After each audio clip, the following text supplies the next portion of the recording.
আজকে আমি নিয়ত করেছি আমার বাবা যদি এই খেলার মাঠে না আসে আমি জীবনেও আজকে আমার বাড়ির মধ্যে যাব না। ও মা, তুমি আমায় নিতে পারবা না গো, আমার মা আমার বাড়ির মধ্যে নিতে পারবা না। যখন আমার পয়গম্বর বলে আয়েশা রে, আমি ওই সময় কান্না করলাম মায়ের দরবারে, আমার বাবায় তো আসবে না কারণ উনি কবরের মধ্যে শায়িত। এরপরে আমি আমার মায়ের লইয়া আমার বাবার কবর জিয়ারতের জন্য আমি রওনা হয়ে চললাম। আমার বাবার কবরে যাইয়া আমি বাবার কবরের মধ্যে জোরে জোরে থাপড়াইলাম আর চোখের পানি ফেলায় কাঁদলাম। আমার কপাল এত পরিমাণে খারাপ, আমি আমার মায়ের নিয়ে যখন আমার বাড়ির দিকে ব্যাক করলাম, আসার পথে আবুয়া নামক স্থানে আমার মা বলল, ও উম্মে আয়মান, এই ঘোড়াটারে তুমি এই জায়গার মধ্যে থামায়া দাও। যখন ঘোড়া থামায়া দিল, আমি ভাবলাম আমার মা হয়তো কোনো কাজের জন্য ঘোড়াটারে থামাইলো। আমার মা ঘোড়া থেকে নামলো, আমি তাকে দেখছি আমার মা পেটের ব্যথার যন্ত্রণায় পাগলের মতো হয়ে গেল। উম্মে আয়মান রে কয়, ও উম্মে আয়মান, আমারে ঘোড়া থেকে নামানোর পরে মনে করলাম মনে হয় পেটের ব্যথা কমে যাবে। মূলত দেখি না না, আমার পেটের ব্যথা বিন্দু মাত্র পরিমাণ কমে না। এমন হালাতে এবার মা আমেনা মনে হয় পেটের ব্যথায় বিদায় নিয়ে চলে যাবে। মায়ার নবী বলে, আয়েশা, আমি ওই জায়গায় আমার মায়ের বুকের মধ্যে আমার মাথাটা আমি দিয়ে দিলাম। আমি আমার মাকে বললাম, মা আপনি পেটের ব্যথার যন্ত্রণায় মনে হয় পাগলের মতো হয়ে গেলেন। মা আমেনা আমায় বলে, ও সন্তান, আমি মায়ের তুমি বিদায় দাও।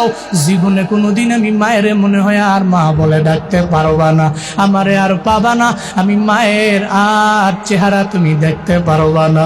আমার মায়ের নবী কয়, আয়েশা রে, ওদিন আমি মায়ের বুকের মধ্যে আমার মাথাটা নিয়ে আমি মায়ের আবদার জানাইছি, ও মা তুমি যদি মক্কার জমিন থেকে বিদায় নিয়ে চলে যাও, আমি বাবারও আদর পাই নাই, আমি যদি তোমার আদর থেকেও মাহরুম হয়ে যাই, তাহলে আমি মা বলে কারে ডাকবো, আমি বাবা বলে কারে ডাকবো, এই ব্যাপারে আমার জানা নাই।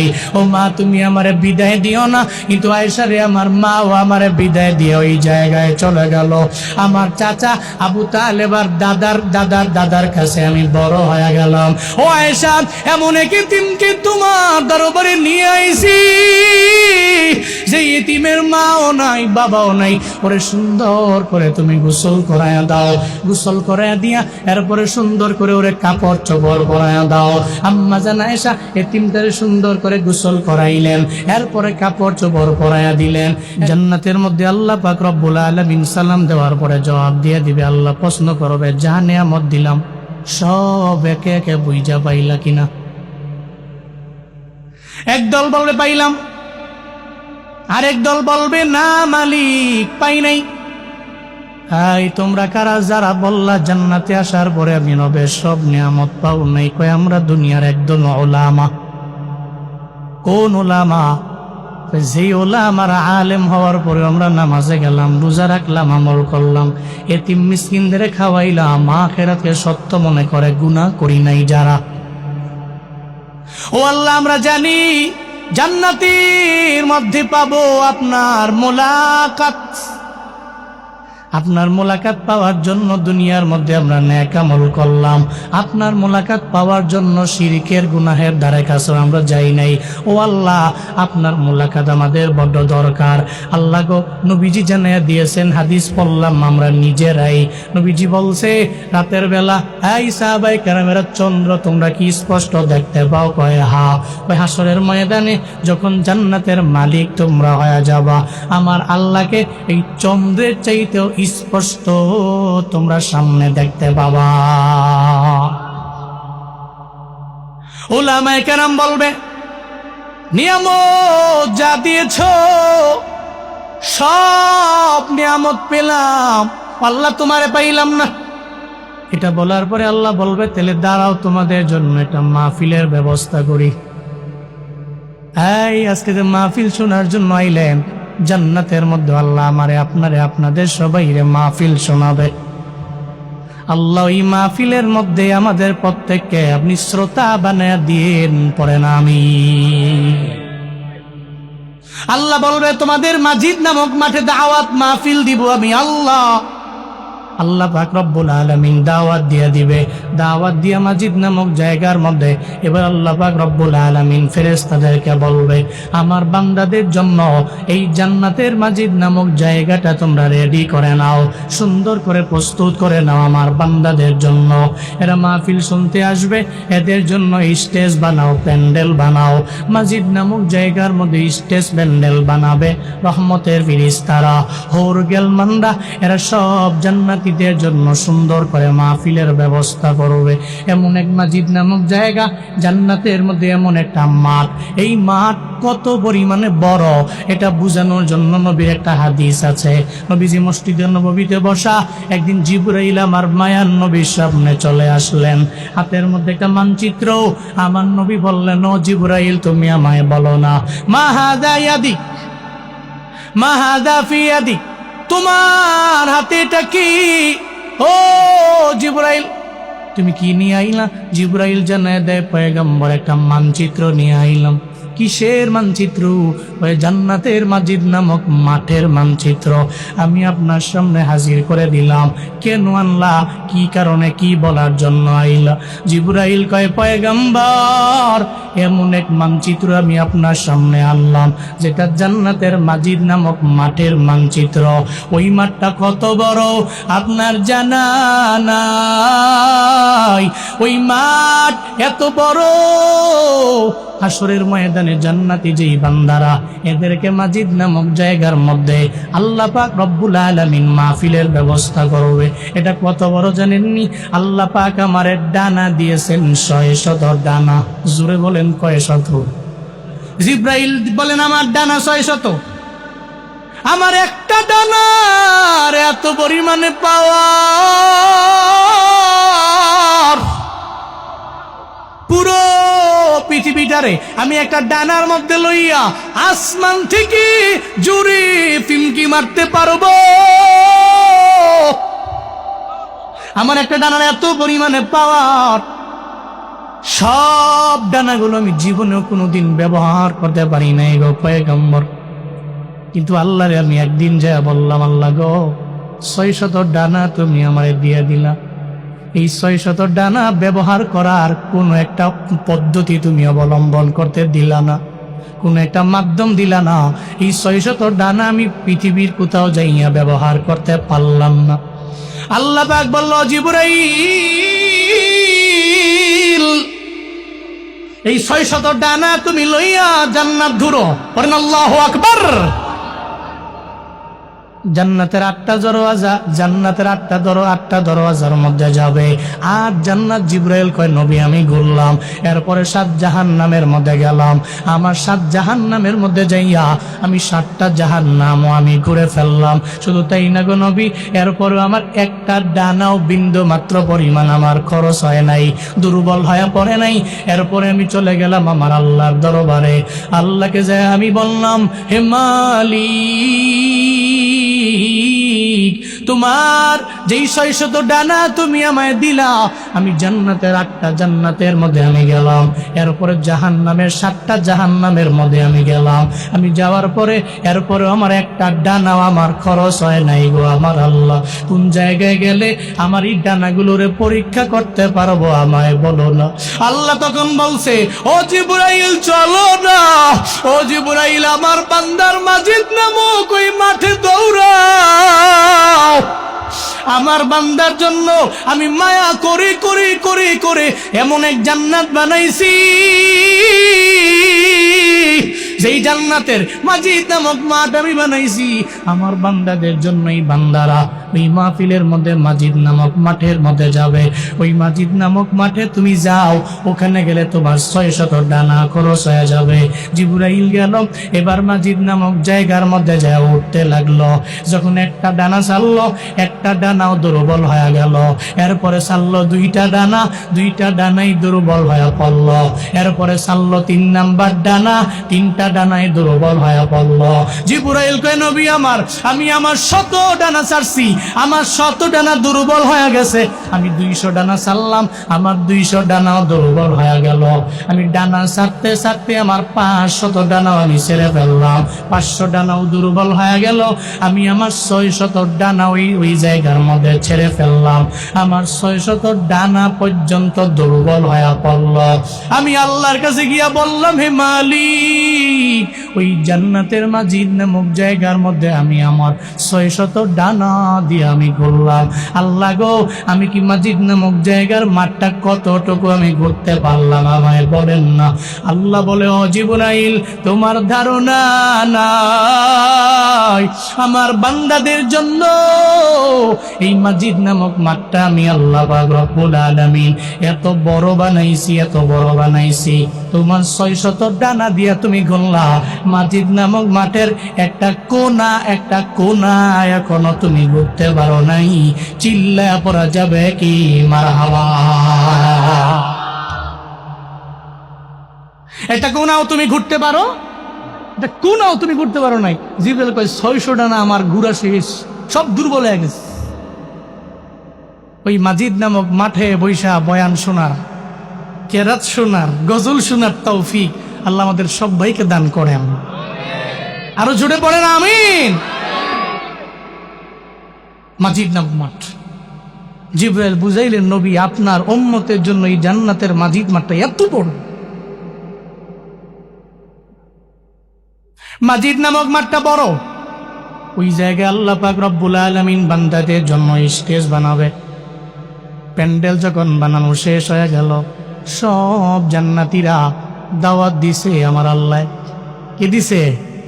আজকে দাওয়াত দিছে মাহফিল কমিটি, ওদিন দাওয়াত দিবে আমার আল্লাহ। কি দিবে? আল্লাহর দাওয়াতে সব জান্নাতীরা চলে যাবে মাজিদ নামক মাঠে যাইয়া। সব জান্নাতীরা মাজিদ নামক মাঠের মধ্যে সবাই যখন বসে পড়বে, আল্লাহ বলবে, এই রহমতের ফেরেশতা, আমার প্রত্যেকটা বান্দাদের জন্য একটা কুরসির ব্যবস্থা করে দাও, একটা সিংহাসনের ব্যবস্থা করে দাও। আমার বান্দারা সিংহাসনের মধ্যে বসবে। সিংহাসনের মধ্যে সুন্দর করে সবাই যখন বসে বলল, এবার তো ভাই তাকায় দেখবে স্টেজের মধ্যে সবগুলা চেয়ারের মধ্যে সমস্ত আম্বিয়ারা বসা, সমস্ত নবীর ওই চেয়ারের মধ্যে বসে আছে। বাকি আছে সামনে 3টা। জোরে বলেন কয়টা? কয়টা? 3টা বাকি আছে। একজনে আর একজনের কয়, কে এই 3টার মধ্যে বসবে? কয় জানি না। একটু পরে উপস্থাপক সাহেব উনি আইসা সবাইরে জানায়া দিবে, হ্যাঁ এখানে 3টা চেয়ার, একটা বিশেষ অতিথির চেয়ার, আর একটা প্রধান অতিথির চেয়ার, আর একটা হলো সভাপতির চেয়ার। বিশেষ অতিথি চেয়ারটাকে গ্রহণ করবে জাননি? ওইটা গ্রহণ করবে হযরতে দাউদ আলাইহিস সালাম। এরপরে 2 নাম্বার, প্রধান অতিথি চেয়ার কে গ্রহণ করবে জানোনি? জান্নাতীরা রে। যেই নবীরে না বানাইলে আল্লাহ জান্নাত বানাইতো না। জান্নাতীরা রে, যেই নবীরে না বানাইলে আল্লাহ কিছুই বানাইতো না। প্রধান অতিথি চিফ গেস্টের চেয়ারটাতে আমার মদিনাওয়ালা নবীর নাম ঘোষণা করা হবে। আমার নবী সব জান্নাতীদের সামনে গিয়া বসবে। চিল্লায়া পড়া যাবে কি মারহাবা?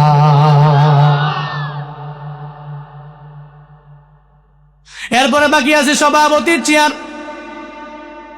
উপস্থাপক বলবে, এরপরে সভাপতির চেয়ার গ্রহণ করবে যে জান্নাতের মালিকের দেখার জন্য তোমরা এত পরিশ্রম করলা।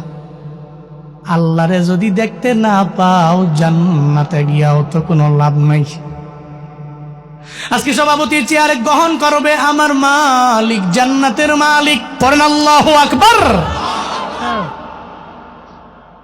এবার সমস্ত চেয়ারগুলো বুকিং হয়ে গেল, সবাই বসে গেল। একটা চেয়ারের মধ্যে দাউদ আলাইহিস সালাম, আর একটা চেয়ারের মধ্যে আমার পয়গম্বর, আর একটা চেয়ারের মধ্যে আমার আল্লাহ। আল্লাহ বলবে, ফেরেশতারা, আমার বান্দারা প্রত্যেকে এমনিতে এমনিতে বসে আছে, এদের প্রত্যেকের হাতের মধ্যে একটা একটা সরাবান তহুরা এদের হাতের মধ্যে ধরায়া দাও। শরাব তহুরা, পবিত্র শরাবটা প্রত্যেকের হাতে গ্লাস ধরে দাও। এরপর আল্লাহ পাক বলবেন, ও মিকাইল, দেখো না আমার বান্দারা দুনিয়াতে বয়ানে গেছে রে, বয়ানের মধ্যে যে এরা গজল শুনছে, নাসির শুনছে, এদেরকে জান্নাতি গান শোনাও। জান্নাতি গান শোনানো হবে। মিকাইল সুন্দর করে জান্নাতি গান শোনাবে। সাহেব বাবাদের যুবকেরা গান লাগায় লাগায় তুমি যে রাতের বেলা ঘুমাইলা, জান্নাতি গান তোমারে শোনানো হবে না। যদি দুনিয়াতে গানটারে অ্যাভয়েড করে চলো, জান্নাতি গান আমার আল্লাহ মিকাইলের মাধ্যমে তোমারে আমারে শোনাবে। জান্নাতের গান শোনার জন্য ওয়েটিং এ থাকবা, অপেক্ষা করে নাও। মুমিনের জীবনে মুমিন জান্নাতের জন্য অপেক্ষায় থাকে। দুনিয়া সব একদিকে চলে গেল, অন্যায় করে না, খারাপ কাজের মধ্যে যায় না। আল্লাহ পাক যখন গজল শোনানো শেষ হবে, আল্লাহ বলবে এবার তিলাওয়াতের পালা। কিসের পালা? এবার তিলাওয়াতের পালা। আল্লাহ পাক এবার বলবে, ও দাউদ পয়গম্বর, আপনার কণ্ঠটারে আমি আল্লাহ এত পরিমাণে মধুর বানাইলাম, এত মায়া আপনার কণ্ঠের মধ্যে দিয়া দিলাম আমি আল্লাহ। আপনি যখন জাবুর তিলাওয়াত করতেন, আসমানের পাখিগুলো দাঁড়াইয়া দাঁড়াইয়া আপনার তিলাওয়াত শুনত। শুধু তাই না, ও দাউদ পয়গম্বর, আপনার তিলাওয়াতের মধ্যে আমি আল্লাহ এত পরিমাণে মায়া দিয়ে দিলাম। আপনি জাবুর যখন তিলাওয়াত করতেন, ওই সমুদ্রের মাছগুলো এরা কিনারার মধ্যে চলে আইত, আপনার তিলাওয়াত শোনার জন্য লাইনে দাঁড়ায় যাইত। শুধু তাই না, ও পয়গম্বর, আপনার কণ্ঠে এত মায়া, এই মায়ার কণ্ঠ দিয়ে আপনি যখন তিলাওয়াত করলেন, জঙ্গলের প্রাণীগুলো তিলাওয়াত শোনার জন্য চলে আসলো। এরা জঙ্গলের কিনারায় আইসা আপনার তিলাওয়াত শোনার জন্য পাগল হয়ে গেল। হযরত দাউদ নবীর আল্লাহ বলবে, সূরা মুলকের তিলাওয়াত আপনি করেন, পড়েন আল্লাহু আকবার। তাবারাকাল্লাযী বিয়াদিহিল মুলকু ওয়া হুয়া আলা কুল্লি শাইইন কাদির, আল্লাযী খালাকাল মাউতা ওয়াল হায়াতা লিয়াবলুয়াকুম আইয়ুকুম আহসানু আমালা ওয়া হুয়াল আজিজুল গফুর।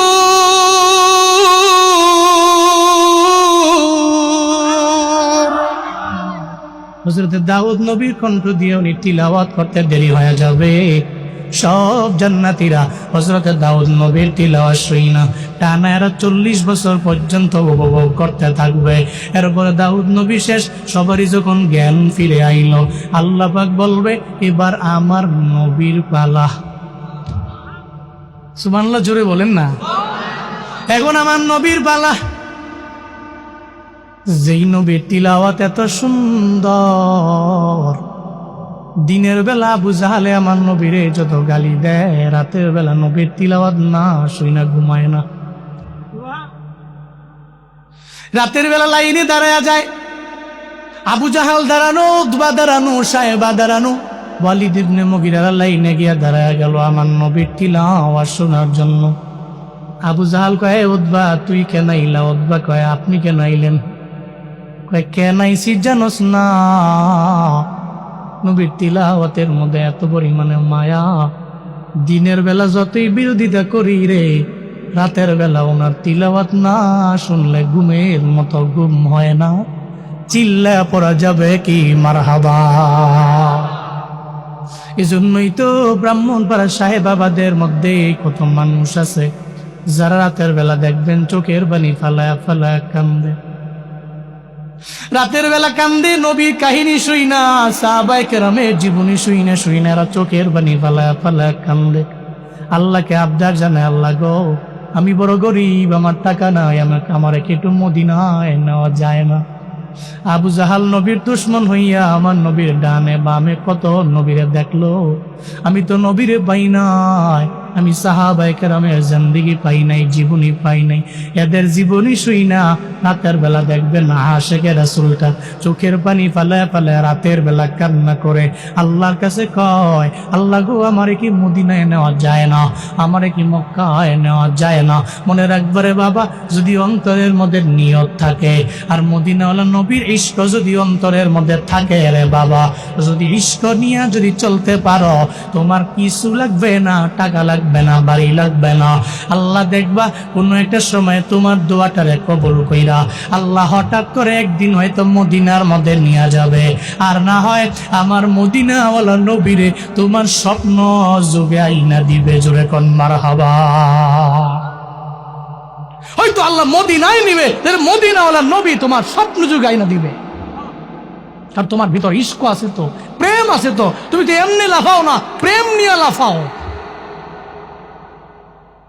মনে বড় আশা ছিল যাব মদিনায়। প্রত্যেকটা ব্যক্তি জবান খুলে পড়বেন, মনে বড় আশা ছিল সালাম আমি করব গিয়ে, সালাম আমি নবীর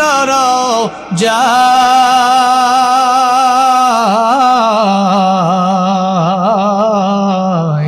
মনে বড়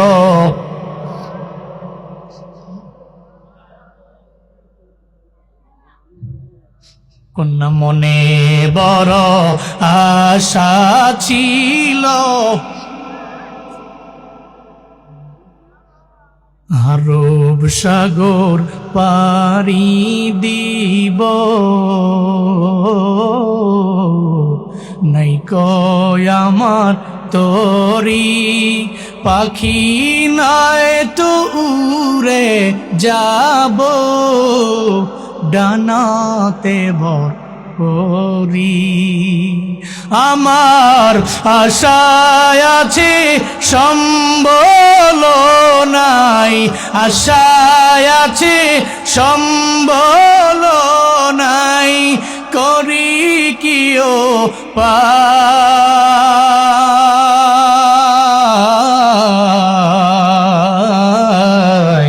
মনে বড়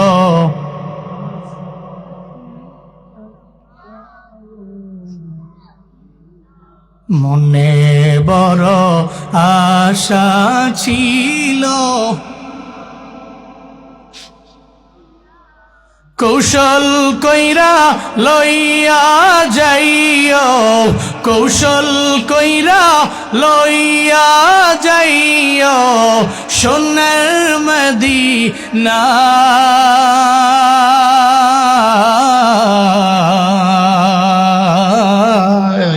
মনে বড় আশা ছিল, মনে বড় আশা ছিল। দেখবেন গভীর রাতে নবী প্রেমিকটা চোখের পানি ফেলে ফেলে কান্দে আর আল্লাহর দরবারে আবদার জানায়, আল্লাহ গো, আমার অ্যাবিলিটি নাই, আমার কি নেওয়া যায় না মদিনায়, নেওয়া যায় না আমার মদিনায়। বহুত বড় লোক আছে যায় না, যায় না, টাকা আছে যায় না, আল্লাহ কবুল করে না, এজন্য যায় না। কিন্তু বহু মানুষ আছে রে অ্যাবিলিটি না হয় মদিনায় যাওয়ার জন্য, শুধু কান্দে আর কান্দে, অজর ধারায় চোখের পানিগুলো গড়ায়া গড়ায়া গড়ায়া গড়ায়া পড়ে। আল্লাহর কসম করে বলে যায়, এই চোখের পানি জীবনে কোনোদিন বৃথা যাবে না। আল্লাহ দেখবেন জীবনে একবার হলেও নবীর রওজার কিনারায় নিয়ে আপনার দাঁড় করে দিবে। আপনি নবীর রওজা দেইখা সশরীরে আমার মায়ার নবীর সালাম দিবেন, আর নবীর জন্য চোখের পানি ফালায়া কাঁদবেন। আর নবী আপনারে ছাড়া জান্নাতে যাবে না, আপনারে সুপারিশ কইরা জান্নাতে নবী আপনারে লইয়াই ঢুকবে। আল্লাহ তুমি কবুল করে নাও, জোরে পড়ে না আমি। সাগরের কিনারায় দাঁড়াইয়া পিঁপড়া বৈশা বৈশা কান্দি, আল্লাহ গো আমারে কি মক্কায় নেওয়া যায় না, আমারে কি মদিনায় নেওয়া যায় না? কে কয়? পিঁপড়ায় চোখের পানি ফেলায় ফেলায় কান্দে, আল্লাহ গো আমারে কি মক্কায় নেওয়া যায় না, আমারে কি মদিনায় নেওয়া যায় না? পিঁপড়ায় চোখের পানি ফেলায় কান্না করে। আল্লাহর কাছে পিঁপড়ার কান্দনটা বড্ড পছন্দ হয়ে গেছে। আল্লাহ কয়, কবুতর রে, পিঁপড়ার দরবারে যাস না, ও তো আমার নবীর বড় পাগল রে। ওই পিঁপড়ারে তোর পায়ের মধ্যে কামড় দিবে, তুই পায়ের মধ্যে লস না, ওরে একটু ঘুরাইয়া মক্কা মদিনা দেখায়া দেস না। কবুতর কয়, পিঁপড়া রে, আমি তো হাজির, আল্লাহ পাঠাইছি মক্কায় নেওয়ার জন্য, মদিনায় নেওয়ার জন্য আল্লাহ পাঠাইছে রে। পিঁপড়া আয় না, আমার পায়ের মধ্যে একটু কামড় দিয়া বস না, আমি তোরে লইয়া যাবো মক্কায়, লইয়া যাবো আমি তোরে মদিনায়। পিঁপড়ায় চোখের পানি ফেলায় কান্দে আর রবের দরবারে শুকরিয়া জানাই, আল্লাহ গো তুমি আমার আশা পূরণ করলা, আমারে মক্কা মদিনার জন্য কবুল করে নিলাম। আল্লাহ গো আমি কবুতরের পায়ের মধ্যে কামড় দিলাম, আমারে ফালায়া দিও না, আমারে মদিনায় নিয়া পরে ফালায়া দিও। আল্লাহ পছন্দ করে নিছে, পিঁপড়া কামড় দিয়া রাখছে কবুতরের পায়ের মধ্যে। কবুতর যে মক্কাও দেখায়, মদিনাও দেখায়, আমার নবীর রওজাও দেখায়। এরপরে আবার তার জায়গায় না পিঁপড়াটারে বসায় দিয়া কবুতর সইলা যায়। চিল্লা বলেন খেলা কার? আল্লাহর খেলা।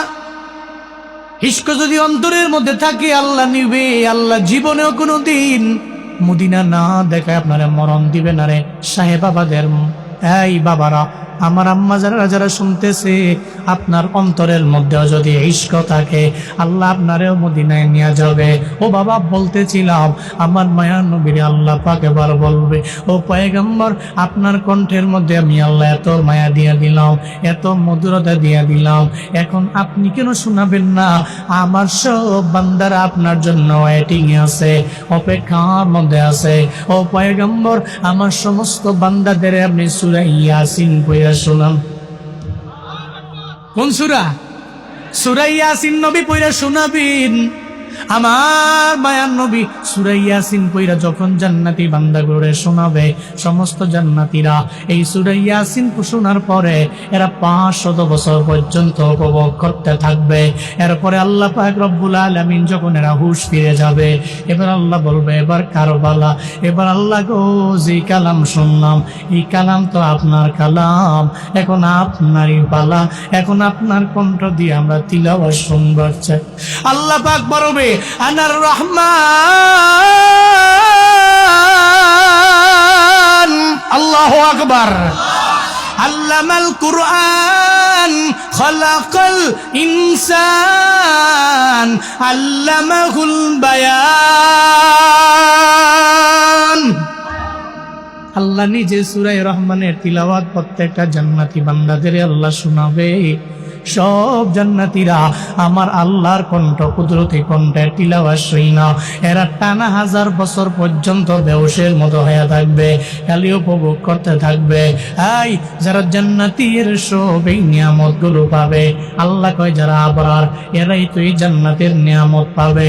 যারা গুনাহের দিকে দৌড়ায় এরা জীবনেও কোনোদিন এই নেকি না করার কারণে এরা জান্নাতে যেতে পারবে না, এরা হয়ে যাবে জাহান্নামী।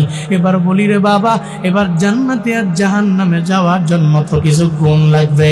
জাহান্নামে যারা যাবে এদের কিছু দোষও আছে।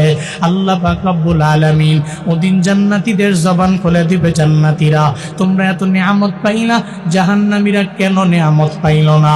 এরা কেন আগুনের মধ্যে পুড়ে পুড়ে সারাকার হয়ে যায়? আমি আল্লাহ কোনো অবিচার করলাম কিনা? আমি আল্লাহ এদের প্রতি কোনো জুলুম করলাম কিনা? ও জান্নাতীরা তোমরাই জিজ্ঞেস করো, এরাই জবান দিয়া কইলা বলো। এবার জান্নাতীরা বলবে, মা সালাকাকুম ফি সাকর ক্বালু লাম নাকু মিনাল মুসাল্লিন। চিল্লা পড়েন আল্লাহু আকবার, আরো জোরে আল্লাহু আকবার। আল্লাহ পাক বলে জান্নাতীরা জিজ্ঞেস করে নাও কেন জাহান্নামে আইলো। জান্নাতীরা যখন বলবে, হাই জাহান্নামীরা 2-3টা বাজারের মধ্যে গিয়া বাজার করি না, এক বাজারের মধ্যে গেলাম, কিন্তু আজকে তোমরা জান্নাতে আমরা জাহান্নামে কেন আইলাম জানোনি? হুজুরেরা বয়ান কইরা গেল নামাজ পড়লে জান্নাতে যাওয়া যায়। তোমরা হুজুরের বয়ান শুই না নামাজে গেলা, তোমরা মসজিদের মধ্যে গেলা, শীতের দিনে ঠান্ডা পানি দিয়া অজু বানাইয়া তোমরা চলে গেলা মসজিদের মধ্যে। আমরা নামাজের ধারে কাছেও যাই নাই, দুনিয়াতে আমরা মুসল্লি ছিলাম না, এই কারণে আজকে আমরা জাহান্নামে। আর তোমরা মুসল্লি হওয়ার কারণে আজকে তোমরা জান্নাতে। এই সুশীল সমাজের মানুষেরা আমায় একটু বলেন না, এর মানে বুঝা গেল যারা নামাজ পড়ে না এরা থাকবে কই? যারা নামাজি এরা যাবে কই? কই যাবে? এতে কোনো সন্দেহ আছে? কারণ জাহান্নামীদের মুখের ভাষা উত্তর কিসে তোমাদের এই জাহান্নামে আনলো? 1 নাম্বার, আমরা নামাজ পড়ি নাই, মুসল্লি ছিলাম না, এই কারণে জাহান্নামী আমরা। তাহলে জাহান্নামীদের মুখের কথা, ক্বালু লাম নাকু মিনাল মুসাল্লিন, আমরা নামাজি ছিলাম। এটা 1 নাম্বার দোষ ছিল, এটা আমাদের 1 নাম্বার দোষ ছিল, 1 নাম্বার দোষ ছিল, আমরা নামাজি ছিলাম না। এবার আসেন, বলে তুমি যে নামাজি ছিলে না শুধু কি এটাই না, আরেকটা কি? ওয়ালাম নাকু নুতঈমুল মিসকিন। চিল্লা পড়েন আল্লাহু আকবার। জান্নাতীরা রে কেন জাহান্নামে আইলাম জানোনি? কোন কারণে জাহান্নামে আইলাম? 1 নম্বরে নামাজ পড়ি নাই, এই কারণে আমরা জাহান্নামে। 2 নম্বরে জীবনে কোনোদিন কোনো এতিম মিসকিনদের খাওয়াই নাই। এতিম মিসকিন দিলে ধমক দিতাম, এরা চাইলে এদেরকে উড়াইয়া দিতাম, এদেরকে গণনায় ধরতাম না, এদেরকে মানুষও মনে করতাম না। কোনো ভিখারি আমার দুয়ারের সামনে আইসা কিছু বললে কোনো সময় কোনো এতিম ভিখারির আমরা খাওয়াইতাম না, এই কারণে আজকে আমরা জাহান্নামে। তোমরা এতিমরে ফিরাইয়া দাও নাই, মিসকিনদের ফিরাইয়া দাও নাই, তোমরা ভিখারিরে ফিরাইয়া দাও নাই। যখন ভিখারি তোমাদের দুয়ারের সামনে এসে হাজির হয়ে গেল, আল্লাহ কারীম, আল্লাহ সম্মানিত আমার রব, আমার মাওলা রজ্জাক, আল্লাহ পাক আমারে গরিব বানাইছেন, আমারে ফিরাইয়া দিও না। তোমরা ফিরাইয়া দাও নাই, তোমরা তো এই মানুষগুলোরে তাদের হাতের মধ্যে যা আছে পকেট থেকে বের করে তোমরা দিয়া দিলা।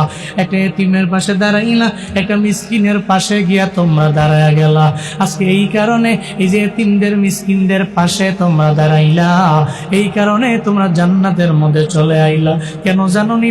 আমার মায়ার নবীও তো বড় এতিম ছিল না বাবা। দুনিয়াতে যত এতিম আছে সব এতিমের লিডার হলো আমার পয়গম্বর, যে দুনিয়াতে আসার পরে যিনি বাবার আদর কেমন বিন্দু মাত্র আমার নবী পান নাই। আমার নবী বাবার জীবনে চুমু পান নাই, আমার নবীর আদর করছে বাবায়, এটা জীবনেও কোনোদিন আমার নবী পান নাই। একদিন আমার মায়ার নবী এতিম মিসকিনদের দেখাশোনা করার জন্য রওনা।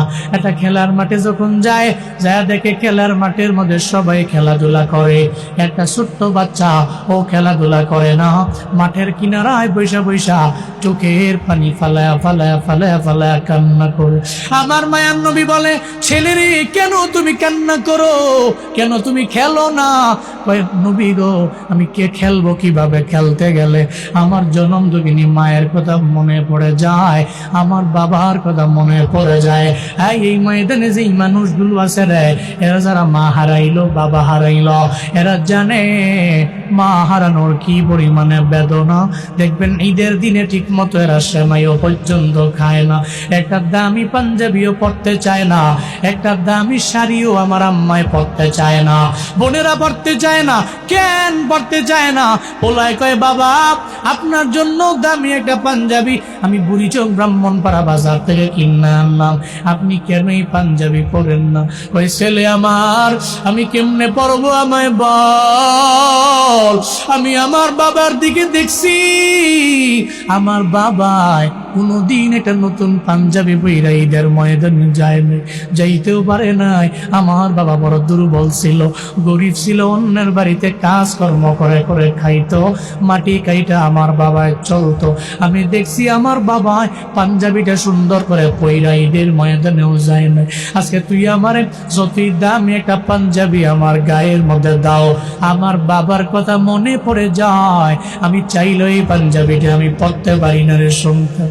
বোন বলে, ও ভাই রে, কি জন্য আমায় নতুন শাড়ি দিলি? এই নতুন শাড়ি আমি কেমনে পরবো রে? আমার মা রে আমি ঈদের দিনও দেখছি একটা সেরা শাড়ি পইরা, এরপরে ঈদের ময়দানে তো মায়ে যাওয়ার নিয়ম নাই, কিন্তু মায়ে দেখছি রে উঠানের কিনারার মধ্যে দাঁড়ায় আছে, কত আনন্দনীয়। কিন্তু আমি তাকায় তাকায় দেখছি আমার মায়ে যে কাপড়টা পরে ছিল, এই কাপড়ের মধ্যে ছিদ্রের কোনো অভাব নাই। আজকে যতই তুই আমারে দাও, আমার এই শাড়ি তো আমার পরবার মন চায় না, এই কাপড় তো আমার পরবার মন চায় না রে। আমার জনম দুঃখিনী আম্মাটার কথা মনে পড়ে যায়। আমার যে আম্মাটায় আমারে 10টা মাস গর্ভের মধ্যে নিয়ে নিল, দুনিয়াতে আসার সময় আমার যে আম্মা আমারে বালতি ভরা রক্ত জড়াইল, আমার যে আম্মা 2টা বছর আমারে দুগ্ধ পান করাইল, আমি জীবনেও কোনোদিন আমার ওই মায়ের আমি ভুইলা থাকতে পারি না। আমি ওই কাপড়টা পর্যন্ত আমি জীবনেও কোনোদিন আমি পরতে পারি না। আমার মায়ের কাপড়টা আলমারিতে রাখা আছে, ওই মায়ের আলমারি থেকে আমার কাপড়টা, মায়ের কাপড়টা দাও। আমি আমার মায়ের কাপড় নিয়ে আমার গালের মধ্যে, নাকের মধ্যে আমি লাগাবো, আমার মায়ের কাপড়টা আমি পরবো রে। আমি নতুন কাপড় পরতে পারি না, কারণ আমার মায়ের কথা আমার মনে পড়ে যায়। আমি চোখের পানি ফেলে ফেলে কাঁদতে কাঁদতে বেহুশের মতো হইয়া যাই। ও বান্দারা, যারা মা বাবা হারাইছে এরা জানে কি পরিমাণে বেদনা, যারা হারায় নাই জীবনে কোনোদিন এই মানুষগুলো বুঝবে না। আমার মায়ার নবী এতিম পোলাডারে যায় কয়, এই এতিম ছেলে তুমি কান্দো কেন? ওই আমার যে মাও নাই বাবাও নাই, আমি কেমনে চলবো, আমি কেমনে থাকবো? আমার মায়ার নবী কয়, এতিম রে আয় আয়, আমি তোর সঙ্গে করে নিয়ে যাই। নবী আঙ্গুলের মধ্যে, নবীর আঙ্গুল মোবারকের মধ্যে ধরল, এতিমটারে নিয়ে নবী রওনা চলে গেলেন আম্মা জান আয়েশার ঘরের মধ্যে। যা বলে, ও আয়েশা, এমন এক এতিম আমি তোমার ঘরের মধ্যে নিয়ে আসলাম রে আয়েশা। আমার ছোটবেলার কথা, যে এতিম আমার স্মরণ করে দিয়েছে খেলার মাঠের পাশের কথা। আমি তো কত রাতের বেলা আমি আমার মায়ের জন্য আফসোস করে করে রবের দরবারে আমি কাঁদছি। আমার বাবার আদর আমি বিন্দু মাত্র পরিমাণ পাই নাই রে আয়েশা। খেলার মাঠে গেলে আমি খেলতে পারতাম না রে আয়েশা। আমি ওখানে গেলে মাঠের কিনারার মধ্যে দাঁড়ায়া থাকতাম সন্ধ্যা বেলায়, সবাই সবার সন্তানদেরকে কপালের মধ্যে, নাকের মধ্যে চুমু দিয়া এরপরে বাড়ি লয়ে যাইতো। আমি চোখের পানি ফালায় ফালায় কান্না করতাম। সূর্য ডুবে যাইতো, ওই হালাতে আমি পারি নাই আমার বাবার বেদনা বলতে। আমার মা বড় পেরেশানির মধ্যে পড়ে যাইতো। আমার মা দৌড়ে আইতো, আইসা যখন আমার দরবারের সামনে বইসা বলতো, মোহাম্মদ রে, ও বাবা, কে তোমায় মেরেছে আমায় বলো না। আমি বললাম, মা আমায় কেউ মারে নাই, আমারে কেউ মারতে পারে না গো। আমার মা সবাই আমারে আদর করে ঠিক, কিন্তু আমার বাবাই তো আমারে নেওয়ার জন্য আসে না, আমার কপালেও চুমু দেয় না, আমার গালের মধ্যে আমার বাবাই আমার জীবনে কোনো দিন চুমু গায় না। আজকে আমি নিয়ত করেছি, আমার বাবা যদি এই খেলার মাঠে না আসে, আমি জীবনেও আজকে আমার বাড়ির মধ্যে যাব না। ও মা, তুমি আমায় নিতে পারবা না গো আমার মা, আমার বাড়ির মধ্যে নিতে পারবা না। যখন আমার পয়গম্বর বলে আয়েশা রে, আমি ওই সময় কান্না করলাম মায়ের দরবারে, আমার বাবাই তো আসবে না, কারণ উনি কবরের মধ্যে শায়িত। এরপরে আমি আমার মায়ের লইয়া আমার বাবার কবর জিয়ারতের জন্য আমি রওনা হয়ে চললাম। আমার বাবার কবরে যাইয়া আমি বাবার কবরের মধ্যে জোরে জোরে থাপড়াইলাম আর চোখের পানি ফেলায় কাঁদলাম। আমার কপাল এত পরিমাণে খারাপ, আমি আমার মায়ের নিয়ে যখন আমার বাড়ির দিকে ব্যাক করলাম, আসার পথে আবুয়া নামক স্থানে আমার মা বলল, ও উম্মে আয়মান, এই ঘোড়াটারে তুমি এই জায়গার মধ্যে থামায়া দাও। যখন ঘোড়া থামায়া দিল, আমি ভাবলাম আমার মা হয়তো কোনো কাজের জন্য ঘোড়াটারে থামাইলো। আমার মা ঘোড়া থেকে নামলো, আমি তাকে দেখছি আমার মা পেটের ব্যথার যন্ত্রণায় পাগলের মতো হয়ে গেল। উম্মে আয়মান রে কয়, ও উম্মে আয়মান, আমার ঘোড়া থেকে নামানোর পরে মনে করলাম মনে হয় পেটের ব্যথা কমে যাবে। মূলত দেখি না না, আমার পেটের ব্যথা বিন্দু মাত্র পরিমাণ কমে না। এমন হালাতে এবার মা আমেনা মনে হয় পেটের ব্যথায় বিদায় নিয়ে চলে যাবে। মায়ার নবী বলে, আয়েশা, আমি ওই জায়গায় আমার মায়ের বুকের মধ্যে আমার মাথাটা আমি দিয়ে দিলাম। আমি আমার মাকে বললাম, মা, আপনি পেটের ব্যথার যন্ত্রণায় মনে হয় পাগলের মতো হয়ে গেলেন। মা আমেনা আমায় বলে, ও সন্তান, আমি মায়ের তুমি বিদায় দাও। জীবনে কোনোদিন আমি মায়ের মনে হয় আর মা বলে ডাকতে পারবা না, আমারে আর পাবা না, আমি মায়ের আর চেহারা তুমি দেখতে পারবা না। আমার মায়ের নবী কয়, আয়েশা রে, ওদিন আমি মায়ের বুকের মধ্যে আমার মাথাটা নিয়ে আমি মায়ের আবদার জানাইছি, ও মা, তুমি যদি মক্কার জমিন থেকে বিদায় নিয়ে চলে যাও, আমি বাবারও আদর পাই নাই, আমি যদি তোমার আদর থেকেও মাহরুম হয়ে যাই, তাহলে আমি মা বলে কারে ডাকবো, আমি বাবা বলে কারে ডাকবো, এই ব্যাপারে আমার জানা নাই। ও মা, তুমি আমারে বিদায় দিও না। কিন্তু আয়েশা রে, আমার মাও আমারে বিদায় দিয়ে ওই জায়গায় চলে গেল। আমার চাচা আবু তালেব আর দাদার দাদার দাদার কাছে আমি বড় হয়ে গেলাম। ও আয়েশা, এমন এক এতিমকে তোমার দরবারে নিয়ে আইছি, যে এতিমের মাও নাই বাবাও নাই, ওরে সুন্দর করে তুমি গোসল করায়া দাও। গোসল করায়া দিয়া এরপরে সুন্দর করে ওরে কাপড় চোপড় পরায়া দাও। আম্মা জান আয়েশা এতিমটারে সুন্দর করে গোসল করাইলেন, এরপরে কাপড় চোপড় পরায়া দিলেন, এরপরে নবীর হাতে দিয়া দিলেন, কই নেন নেন, ওরে নিয়ে চইলা যান যেখানে যাবেন। আমার মায়ার নবী এতিমটারে সঙ্গে করে লইয়া আঙ্গুল মুবারকের মধ্যে কয়, তুমি আমার আঙ্গুলের মধ্যে ধরো না।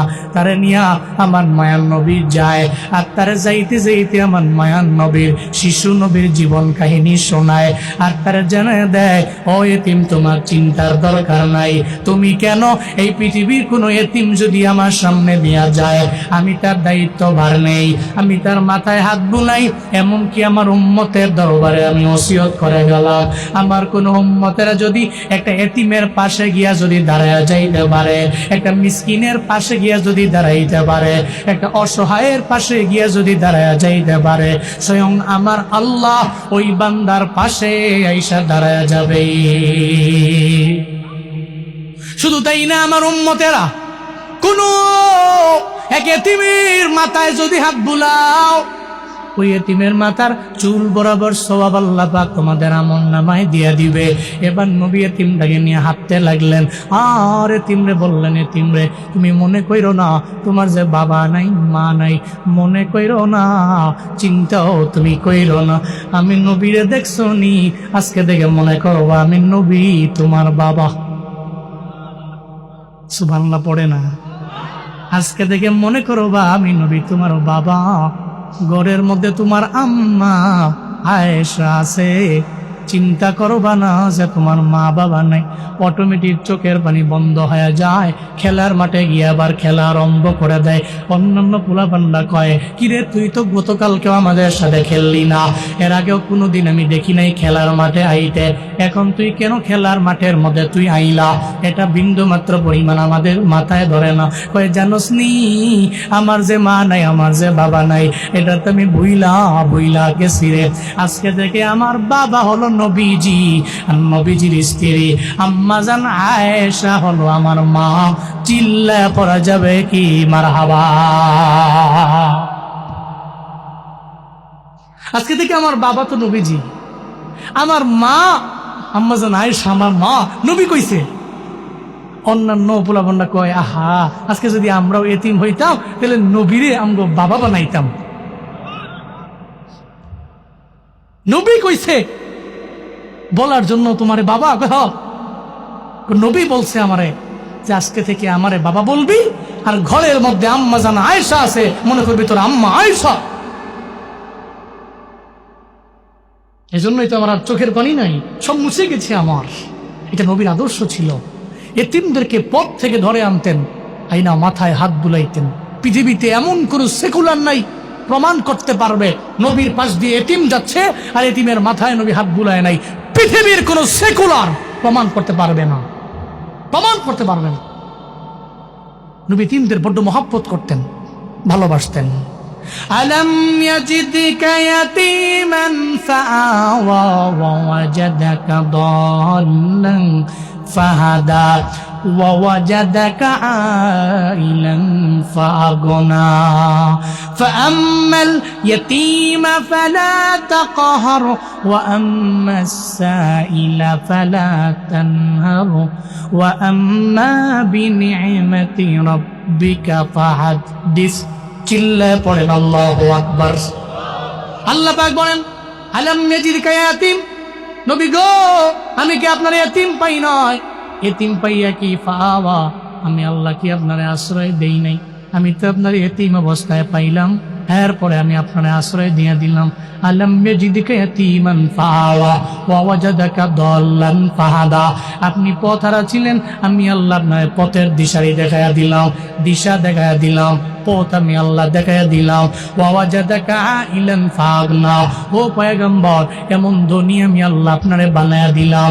ও পয়গম্বর এমন ধনী আল্লাহ আমি আপনারে বানায়া দিলাম। এখন আপনার কাজ হবে কি জানেননি? ফাআম্মাল ইয়াতীমা ফালা তাকহার, জীবনে কোনো দিন কোনো এতিমের ধমক দিবেন না। ও আম্মাস সাইলা ফালা তানহার, জীবনে কোনো দিন কোনো সায়েলের ধমক দেওয়া যাবে না। আল্লাহ নবীরে কেন কয়?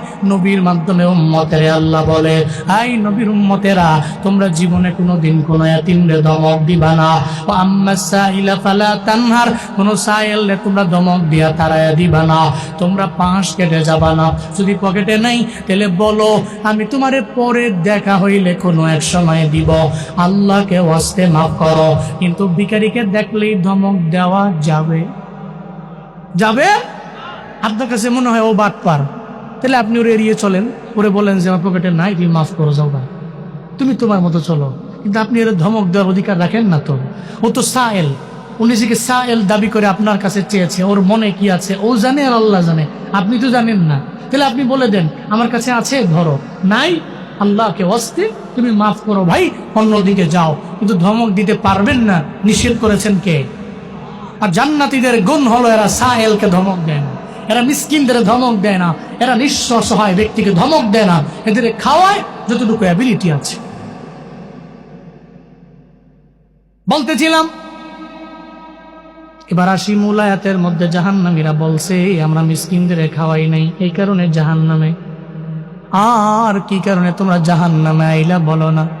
ওয়া কুন্না নাখুদু মাআল খাইদিন,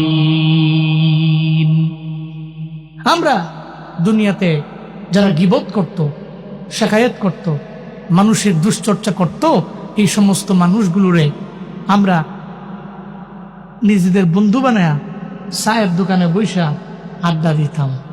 নাখুযু মাআল খাইদিন, যারা খাইদ, এই সমস্ত ব্যক্তিদের সাথে আমরা খুশ গল্প করতাম, মাথায় রাখতাম চা দোকান। হ্যাঁ, জাহান্নামীরা বলে। কে বলে? কে বলে?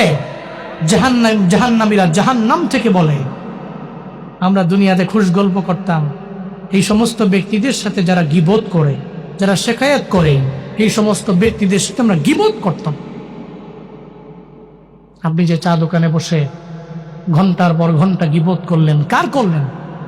কার করলেন? কার করলেন? আপনি এতটুকু বুঝেন না? আরেকজনের গুনাহের পাল্লা হালকা করে আপনার গুনাহের পাল্লাটা আপনি ভারী করতেছেন। Are you mental? Are you mad? আপনি কি এতটুকু বোকা হইলেন? আপনি কি এত আহমাক? আপনার নেকির পাল্লা হালকা কইরা আরেকজনের পাল্লা ভারী কইরা, আরেকজনের গুনার পাল্লা হালকা কইরা আপনার গুনার পাল্লা ভারী করতেছেন আপনি? আপনি তো বোকা, আপনি ধোঁকায় আছেন, আপনি প্রতারণার ফাঁদে আছেন, ফাঁদে পড়ে আছেন আপনি। চা দোকানে যাবেন, নিষেধ নাই, চাটা খাওয়ার দরকার আছে, তাই না? যাবেন, তবে ওখানে গিয়ে ঘন্টার পর ঘন্টা মানুষের গীবত করা, এটা কোনো জান্নাতি মানুষের গুণ হতে পারে? হতে পারে? কয়জন পিসাবরে দেখছেন উনি চায়ের দোকানে বইয়া 3 ঘন্টা আড্ডা দেয়? দেখছেন? হ্যাঁ, তাহলে আপনি পীরের মুরিদ না? ওনার কাছে বায়াত দিছেন না? তা ওনার ভিতরে এটা নাই, আপনার ভিতরে এটা কেন? আপনি জান্নাত পর্যন্ত যাবেন না আপনি? আল্লাহ আমাদের সবাইকে সঠিক বুঝ দান করেন। আরো জোরে পড়েন আমিন। জি, শেষ। আমরা গীবত শেখায়াত করব না। লাস্ট আর কি কন্যাই করছি? কুন্না নুকাযযিবু বিয়াউমিদ্দিন। আমরা আখিরাতকে মিথ্যা মনে করতাম।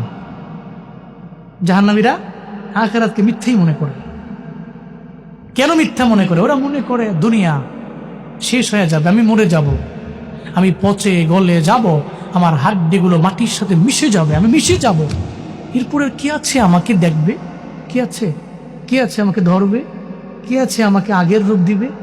এরা আখিরাতকে মিথ্যা মনে করে। হাত্তা আতানাল ইয়াকিন। যতই মনে করলাম আখিরাত মনে হয় মিথ্যা, চলে আইল রে ওই দিনটা আজকে আমাদের সামনেই চলে আসলো। এখন জাহান্নামে আইলাম, নিজের গোশতগুলো নিজে কামড়া কামড়া খাবে। ইয়া লাইতানি কুনতু তুরাবা। বলতে থাকবে যদি মাটি হয়ে যাইতাম তাহলে আমাদের জন্য ভালো হইতো।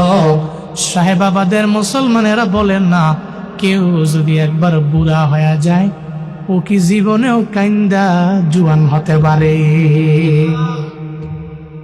পারে পারে?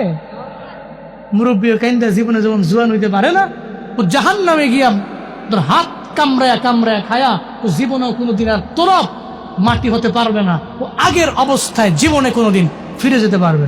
আল্লাহ আমাদের সব ভাইকে জাহান্নামীদের যে দোষ, বেনামাজি, মিসকিনদের না খাওয়ান, এরপরে গীবত করা, আখিরাতকে মিথ্যা মনে করা, এই জাহান্নামের এই 4 দোষ থেকে আল্লাহ আমাদের সবাইকে হেফাজত করেন। জান্নাতে যে সমস্ত নিয়ামত আছে, স্পেশালি মসজিদ নামক যে মাহফিল, আল্লাহ এই মাহফিলের শ্রোতা হওয়ার মতো তৌফিক দান করেন। সকলে বলেন আমিন। আরো জোরে বলেন আমিন।